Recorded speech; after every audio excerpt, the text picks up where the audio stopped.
Hi, everybody. I know it's been a while since I've recorded a chapter, and I'm a little bit embarrassed about that.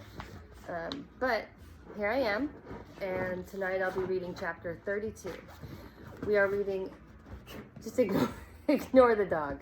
We're reading There's a Boy in the Girls' Bathroom by Lewis Soccer. Did you lose something, sweetheart? Apparently.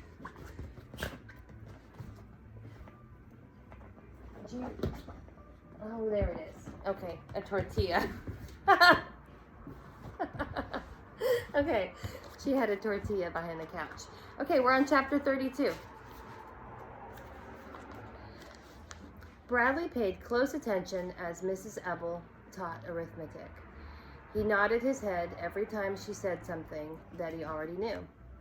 Once, he almost raised his hand to answer a question, but he lost his nerve. Somebody else gave the answer he would have given. I knew it, he thought as he nodded his head.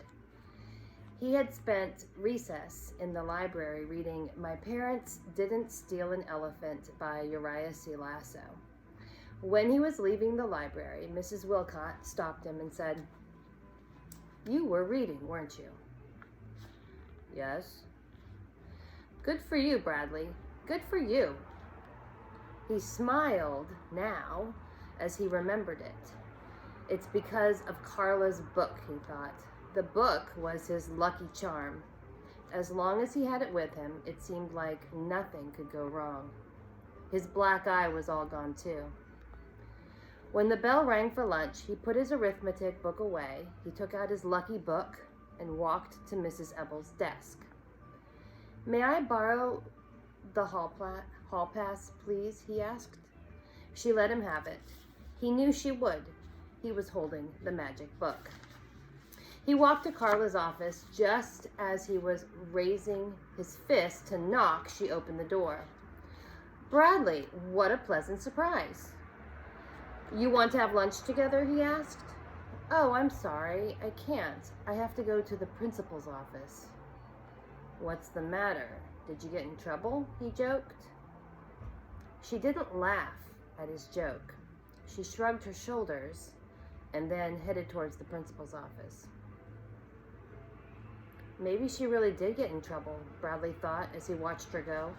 It's probably because she doesn't believe in rules. She must have broken one of them without knowing it. I should have warned her. But he wasn't too worried. He couldn't imagine anything bad ever happening to Carla. He walked through the auditorium and outside to the playground. He sat down on the steps outside the auditorium and ate his lunch. At least he had her book with him.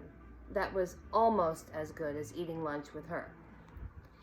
He didn't read while he ate. He was afraid he might accidentally spill food on the book, even though there were no such thing as accidents.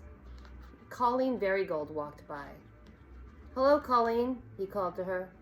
She stopped and looked at him oddly, and then walked away without returning his hello. Bradley didn't mind. He had said hello to Colleen because he knew Carla would appreciate it. He felt Carla was watching over him, and it didn't matter that Colleen didn't say hello back, because in his heart, he heard Carla say, "Hello, Bradley, it's a pleasure to see you today." He finished eating and then opened the book. Guess what they've done now? They've wallpapered the garage. I told you they were crazy. Who ever heard of anybody putting wallpaper on the walls of a garage? Purple paper with yellow polka dots. I don't even know how they got it in there. The garage had been locked shut for months. The lock was broken or something, so nobody could get in.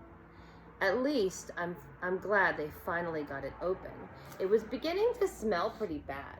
You could smell it from the doorway, and now it just smells like paste. I can't wait until my parents get home and put an end to all this craziness. Their trial is next week. They have to be found innocent. I mean, if they stole an elephant, I'd know about it, wouldn't I? Where could you hide an elephant? "Look, he's reading," said Bobby. "I didn't know he knew how to read," laughed Curtis. Bradley looked up. He was surrounded by Jeff and his gang. He can't read, said Brian. He just looks at the pictures. They all laughed. What you reading? Asked Russell. Bradley closed the book and slowly stood on the concrete steps. Chicken chockers, said Dan. Andy bounced a basketball. Bradley glanced behind him. Doug was blocking the door to the auditorium. What's the matter, Bradley? He asked. Hey, Chalkers, what's the name of your book? Asked Robbie. He looked at his book and then stared defiantly at Robbie. Let me see it, said Robbie. Bradley clutched it against his chest. No matter what, he wasn't going to let them harm Carla's book. Aw, come on, Bradley, be a pal, said Robbie. I just want to see it. Robbie stepped up towards him. Curtis chuckled. You can't read anyway, he said. Give it to me, and I'll read it to you. He reached out and rested his hand on the book. Bradley jerked it away. Uh-oh, I think he's getting angry, said Brian. I just want to see it, said Robbie. Again, he reached for the book. Bradley held it under his left arm and against his chest. He made his right hand into a fist. Robbie backed away. Jeff, he called. Come on, Jeff. Teach him a lesson, said Dan. Jeff stepped between Andy and Russell. All right, said Curtis. Hold on, said Andy. Let him get off the steps. The boys backed up. Bradley, clutching his book, walked down the concrete steps to where Jeff was standing. Do you want me to hold your book, Bradley? Said Andy. Bradley glanced at him. Don't worry, he said sincerely. I won't hurt it. Bradley handed Andy the book and then looked back at Jeff. They stood on a patch of grass and dirt and faced each other. The bruise around Jeff's eye had turned brown with a greenish tint. Jeff raised his fists. The other boys formed a circle around them. Come on, get him, Jeff, urged Brian. Give him another black eye, said Russell. Bradley readied himself. He raised his fists in the air and then lowered them. He had an idea. Hello, Jeff, he said. Robbie snickered. Jeff stared at him, wide-eyed. Hello, Bradley, he replied. Bradley smiled. He held out his hand. Jeff smiled, too. It was his first honest smile in a long time. He shook his best friend's hand. The other boys were dumbfounded. No one said a word. Andy finally broke the ice. Do you like to play basketball, Bradley? He asked. Bradley looked at him, bewildered. I'm not very good, he said. So, none of us are, said Jeff, patting him on the back.